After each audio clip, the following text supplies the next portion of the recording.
The book I'm going to discuss today is by Philip Gourevitch, a staff writer for The New Yorker.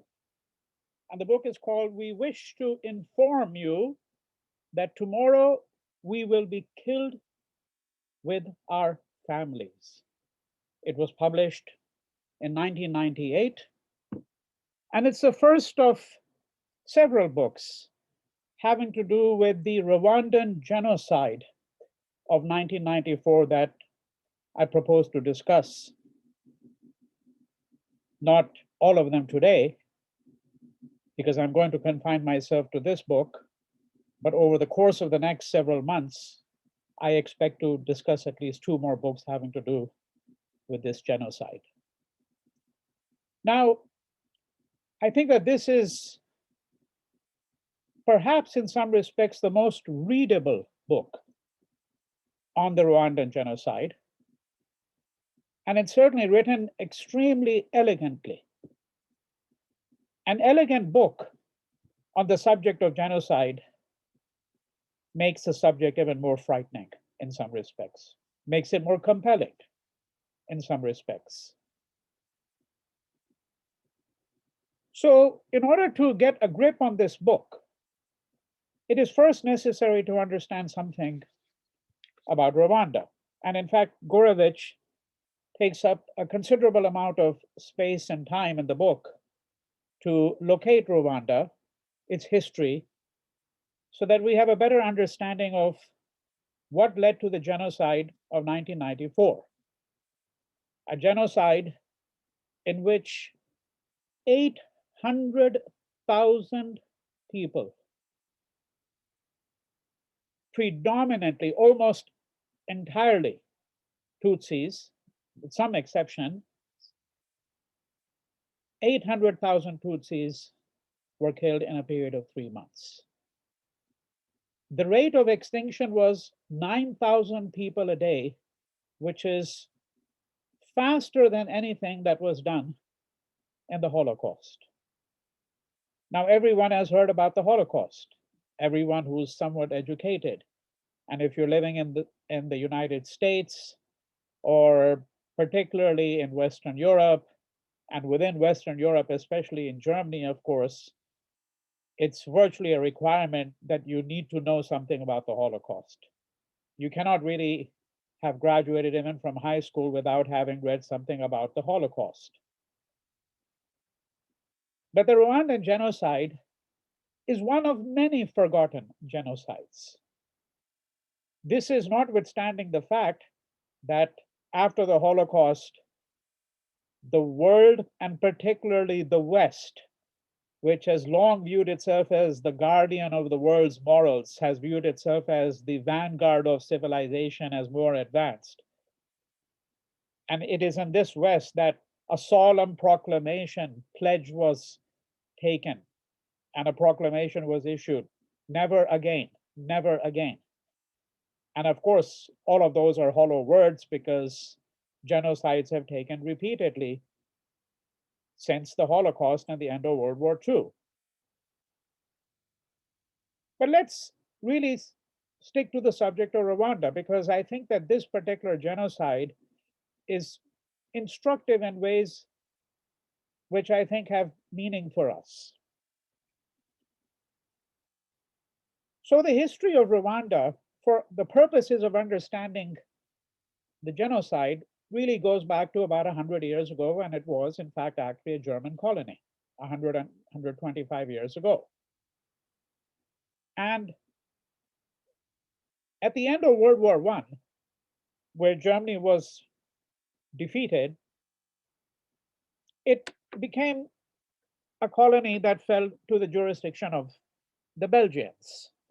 And I'm sure that many of you here are familiar with the absolutely atrocious record of the Belgians in the Congo. But what transpires now at the end of World War I is not quite the story of Congo, in the sense that the Congo, of course, was under Leopold, and the Congo was several times larger than Belgium itself. And it was his personal fiefdom for many years before it became the possession of the Belgian state. But we have to remember that World War I, much like World War II, 3 decades later, was also fought in the name of preserving democracy, ensuring freedom, the self-determination of peoples. So when we're speaking about the end of World War I and what is going to become a colony under the possession of the Belgians, we're now speaking of a time where that earlier history was not going to be replicated. That is that it's not the case that the Belgians initiated, as it were, the genocide back then, but what they did initiate was a certain way of thinking about identity. Identity. So if you look at Rwanda, we are essentially talking about three ethnic groups. We're talking about the Hutus, who constitute the vast majority, so roughly about 85% of the population. Then we have the Tutsis, who constitute nearly the remaining 15%, maybe let's say 14%, something in that vicinity. So we are talking about the Hutus being the predominant majority, and then the Tutsis, and then we have a very small, minuscule group of people called the Twa, T-W-A. Now, this particular group is despised by both the Hutus and the Tutsis, and it doesn't really play a role in the genocide of 1994. So my discussion here is really going to be confined entirely to the Hutus and the Tutsis. Now, the Hutus tend to be a people who are farmers, who work with the soil and have predominantly been involved in agricultural labor, but they've also played some other minor roles in the economy of Rwanda. And the Tutsis are people who are much taller, so they have a kind of an aristocratic look about them, certainly in comparison with the Hutus. And under the Belgians, the Tutsis were favored. And when I say they were favored, what this means is that essentially they were the beneficiaries of state patronage. State patronage. And this was going to continue for a substantial period of time. For various reasons, this began to change after the end of World War II. And it was really only by, we could say, the mid-1950s, the late 1950s, that the Hutus now capitalized on the fact that they were the overwhelming majority, capitalized on that and became, in fact, the dominant ruling elite, if I may put it this way, of the country. Right? And this was also going to lead to the exodus of a number of Tutsis at that point in time. However, this is a very short description because there are some complications in this that we need to understand. One of this is what is called the Hermetic Hypothesis, because here I'm really only trying to explain why is it that this genocide really took place. So what I've established thus far is that we have two ethnic groups, and these two ethnic groups are going to be under the colonial dispensation at odds with each other. Right? Now, what is really remarkable about the Tutsis and the Hutus is that according to all anthropologists and ethnographic studies that offer us what the anthropologists call a thick description, according to all such studies, it is nearly impossible to find anywhere in the world two ethnic groups who so closely resemble each other in almost every respect. apart from the fact that they physically look somewhat different, because as I pointed out, the Hutus are shorter, they're stocky, they're snub-nosed. That's the description that is given, whereas the Tutsis are taller, they're lean, and have something of an aristocratic bearing. But there was intermarriage between the two groups, a substantial degree of intermarriage, in fact, actually between the two groups as well. There are no differences in language between these two groups. The vast majority of all Rwandans are, in fact, actually Christians. So religion was not really a factor in this particular genocide. And therefore, of course, logically, the question arises, well, what was the genocide about? Right? Because sometimes, of course, people have assumed that genocide takes place when one community can be othered. That is, that they're viewed as so radically different from you, and particularly if they're in a position of privilege, right? Or believed to be, or alleged to be in a position of privilege, which was, for example, the argument offered against the Jews. Right? The scapegoating of the Jews, as we know, has a very long history in Europe. And the typical representation of the Jew was someone who was greedy, who was a money lender, so that even though they were a minority, they were the people who had essentially taken over, the businesses, right? They had business acumen, they were cunning. These were the kinds of stereotypes and representations that were fairly common, as we all know. Right? But what we're speaking about here is two communities that, in fact, barring some physical differences, are virtually identical. So what is it that prompted the Hutus to, in fact, actually perpetrate a massacre against the Tutsis, what is really a 21st century almost, right, genocide, 50 years after the end of the Holocaust? Right? So one of the things that Gourevitch attempts to do, and if we had to think of the book, we can think about it as offering, let's say, 2 or 3 different things to think about. But one of the things he attempts to do is to locate the genocide in the history of colonialism. The second thing is to understand why is it that the world stood by idly, which is essentially what it did, while this genocide took place. Right? And a third element of the book is what we might describe as some of the kinds of stories and narratives that he puts forward, including the story from which this absolutely chilling title of the book is taken. We wish to inform you that tomorrow we will be killed with our families. Right? And I'm going to, of course, turn to this particular title and where it's drawn from in just a moment. But I just want to go back here to something that I had started to talk about and then didn't really finish my thoughts on that, and that is what is called the Hermetic Hypothesis, right? So see, under the Germans and under the Belgians as well, the predisposition was to view the Hutus as existing in a relationship of absolute servitude to the Tutsis, for the particularly because of the reasons that I've described, that the Tutsis were taller, more striking looking, more elegant, with an aristocratic bearing and all of that. And the interesting thing is that the Tutsis were actually were presumed to be the remnants of one of the lost tribes of Israel, the very descendants of Ham.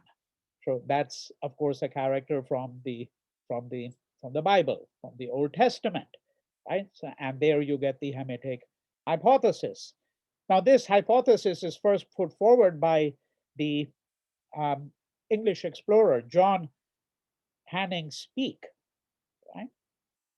Who was not prepared to believe that the little culture and civilization that existed in Africa, because of course the 19th century view of Africa, the European view was that this is a place without culture, without civilization. It's simply a place where, to quote from an earlier book that I had discussed, where the Europeans are bound to exterminate all the brutes, right? But since you have the Tutsis who are regal looking, right, and who are believed to be the remnants of one of these lost tribes of Israel. So Speak says that to the extent that there is any culture and civilization in Africa, it really comes only from the Tutsis, and that was one of the reasons why the Tutsis were elevated. And this, of course, caused considerable resentment among the Hutus. So, for example, all the government jobs went to the Tutsis, that they had state patronage, right? But this is where, at some point, what we can call the politics of numbers begins to eventually catch up. That is, that as time went on, and then we move into the 1920s, 1930s, we move to the whole question of, majority and minority, the fact that the majority in most countries is going to eventually assume charge. This is exactly what was going to begin to happen in Rwanda, right? And as I pointed out earlier, that it is in fact actually at the end of World War II, right? It's the second half of the 1940s and moving into the 1950s that the Hutus are going to now begin to be encouraged. So the Hutus are now going to be encouraged to actually exercise the will of their numbers, right? There are a number of other reasons why the Hutus are going to be encouraged, and Gourevitch gets into that to some extent, but it's no longer critically important to understand that in order to understand the rest of what he's describing in this book, right? Now, how did the genocide take place? So let me first turn to this particular title, and then I will move to the larger question of locating the genocide in Africa, right?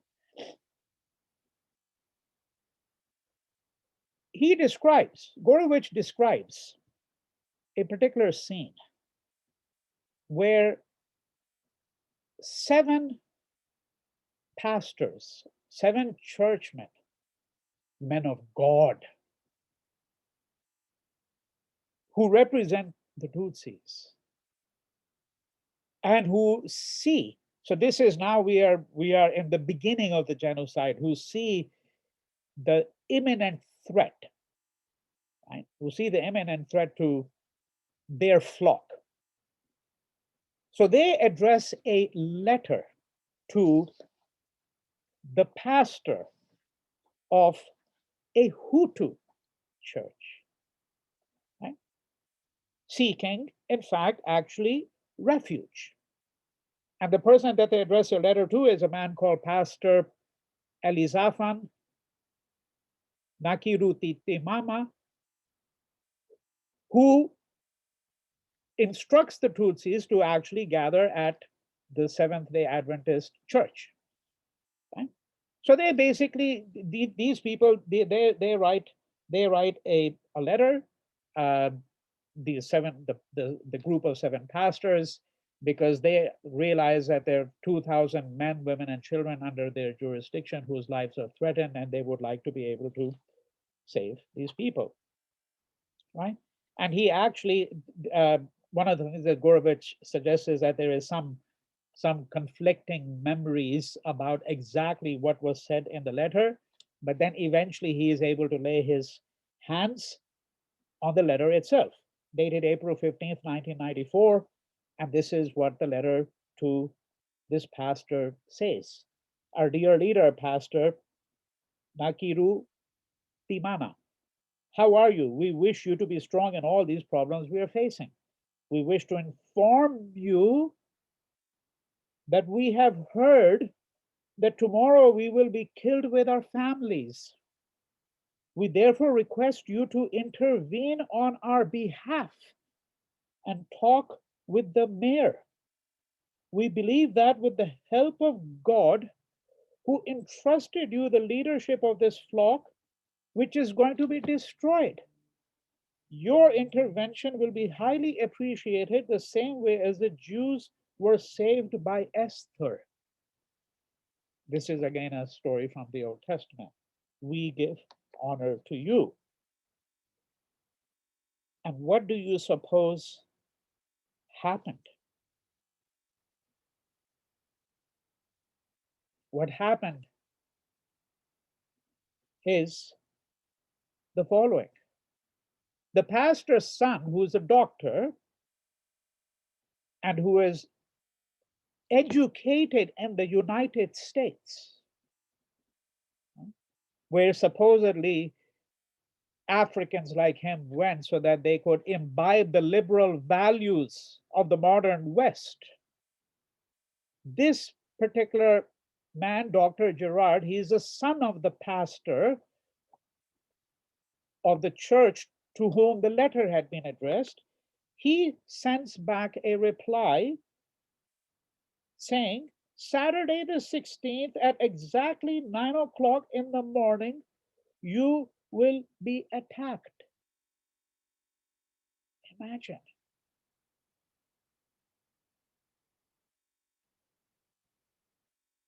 But this is not the end of it, because his father, the pastor, sends his own reply. And I quote, your problem has already found a solution. You must die, end quote. You've all heard about the final solution, used to refer to the master plan drawn up by the Nazis to exterminate the entire Jewish population. So this is the final solution. And here, once again, yet again, we see a man of God, a pastor, who is delivering this message of deliverance. Yes, you'll be delivered from your pain and suffering. You're all going to be butchered outright. And I am the emissary, he's saying, of this wonderful news for you. This was the nature of the Rwandan genocide of 1994. And it was not executed with drone attacks. There were no drones then. There were no fighter aircraft that were used. There were no tanks that were used. Not even gas. It was actually just machetes. Really, just think of them as, the tools that the farmer uses. And in one of the other books that I'm going to discuss later on, some of the killers describe how they cut people. That's the verb that is used. It's the operative verb, to cut people.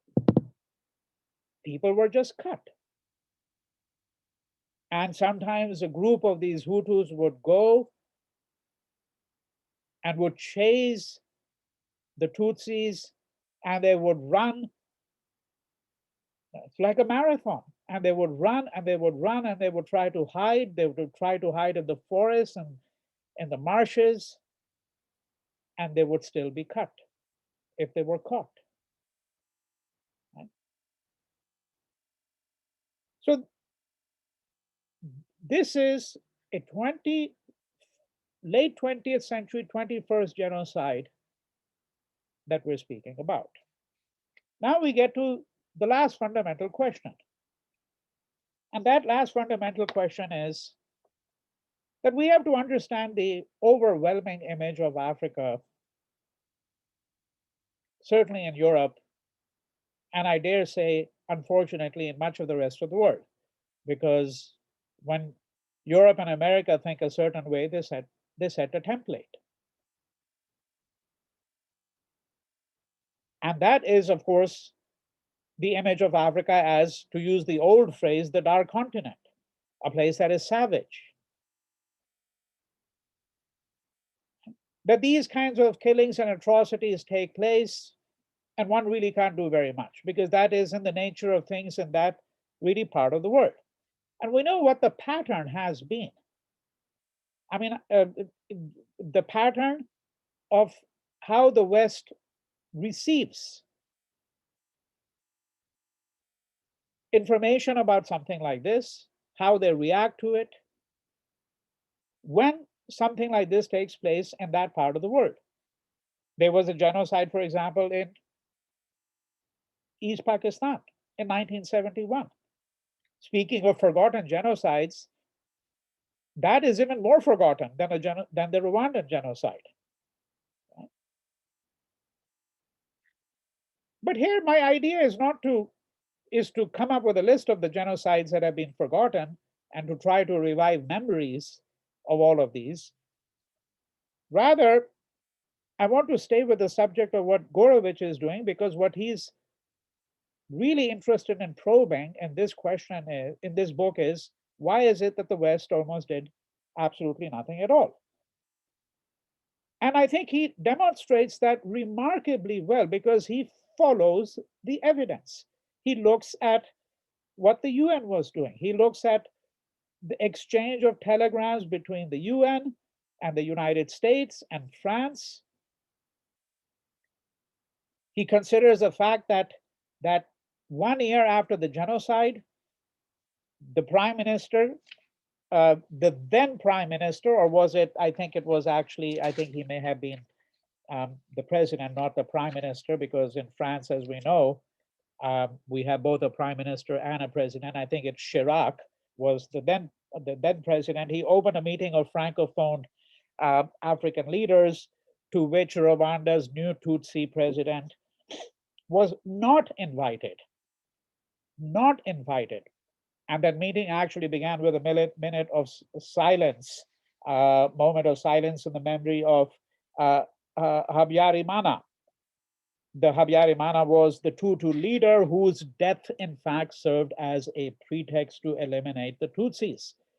So he was killed in a helicopter crash, the Hutu president of Rwanda, and it is almost immediately after his death that the Hutus went on a rampage and started killing the Tutsis, right? So, even a year after this, France is unwilling to accept its role. But I think that what has been established beyond doubt, and I think that Gourevitch is one of the first persons to have helped us to establish that, to help us to think along with him on the complicity of France. And of course, subsequently, we know that France did, in fact, do what you can expect, right? Apologize and say that it probably did play a role. It was complicit. And there were many ways in which it was complicit. There were many ways in which the United Nations was complicit. Right? The United Nations was then under Kofi Annan. The Secretary of State in the United States was Hillary Clinton. All of them were very much in the know about what was happening, and none of them lifted a finger, literally. That's what Gourevitch is attempting to establish. So one of the things he tells us, for example, is that 3 weeks after the genocide had commenced, and 1 week after the death of 10 Belgian murder of 10 Belgian peacekeepers, Belgium withdrew from what is called UNAMIR, UNAMIR, that's an acronym. It stands for United Nations Assistance Mission in Rwanda.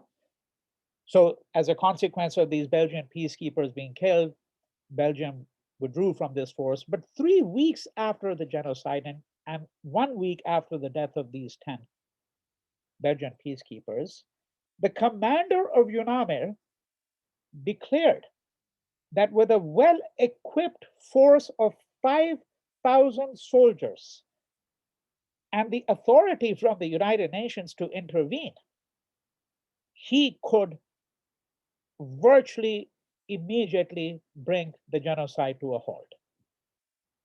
And if that had happened, the casualties at that point would have been something on the order of, perhaps 200,000. Still a monumental figure, but obviously much smaller than the eventual number of people killed, which is, as I said earlier, a minimum of 800,000 people, right? So what we have here is the desertion of Rwanda by the United Nations. And this desertion took place partially because the world, and the West in particular, could not be interested enough to intervene in a country like Rwanda. And I say this with the full awareness of the fact that when the West does intervene, then again, liberals may have a problem. This whole idea of right to protect, as it's called.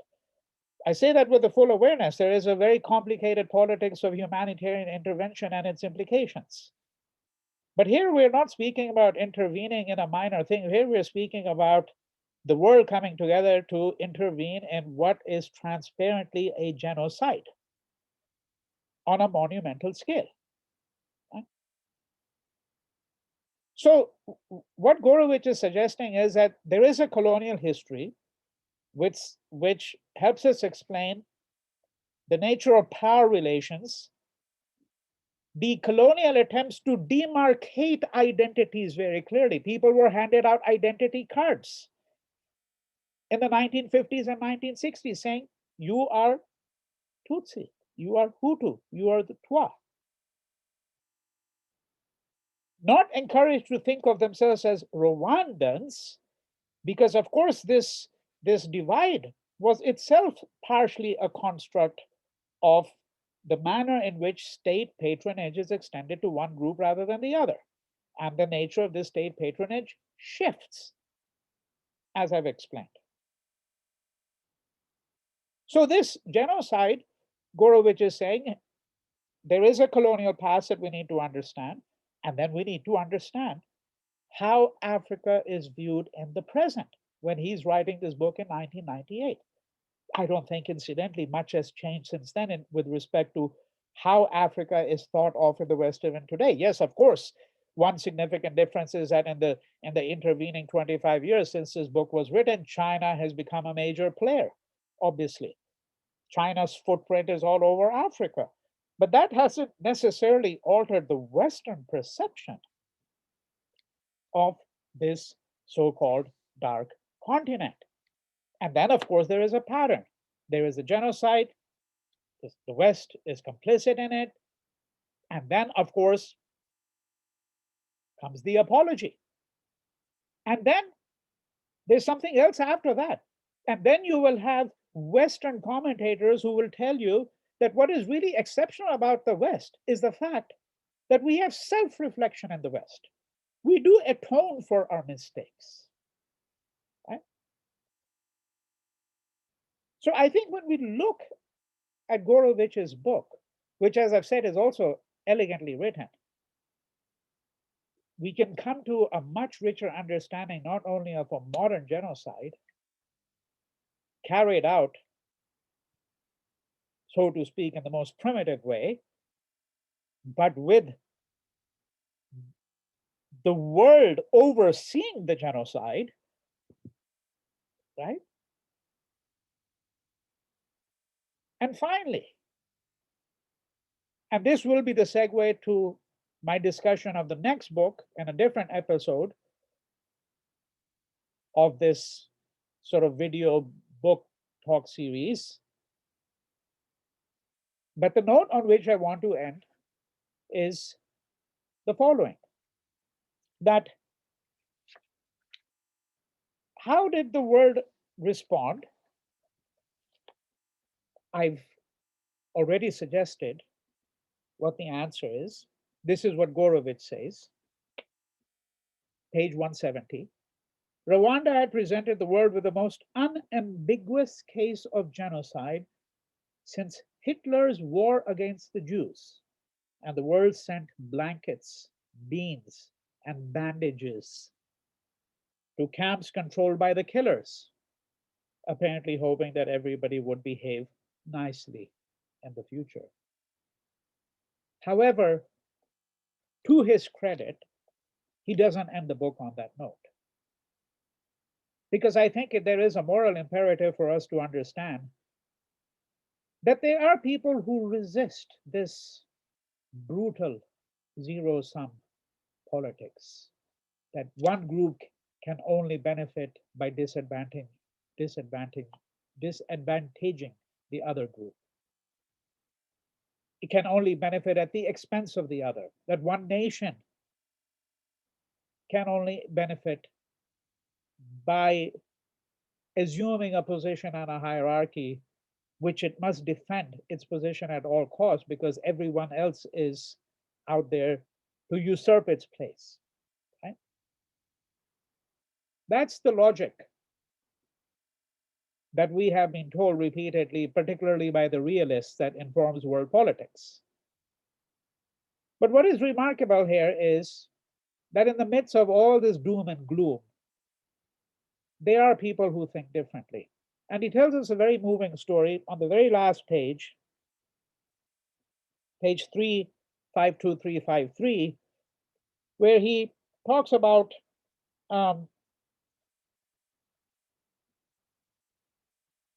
killers arriving at a school, right? And in this school, there were teenage girls who were sleeping. There were both Hutus and Tutsis. And the Hutu girls were ordered to separate themselves from the Tutsis. Now, you might remember that I've said, of course, that there was a physical difference, generally speaking. But I also mentioned that intermarriages were quite common. And of course, in some cases, the physical differences were not that evident.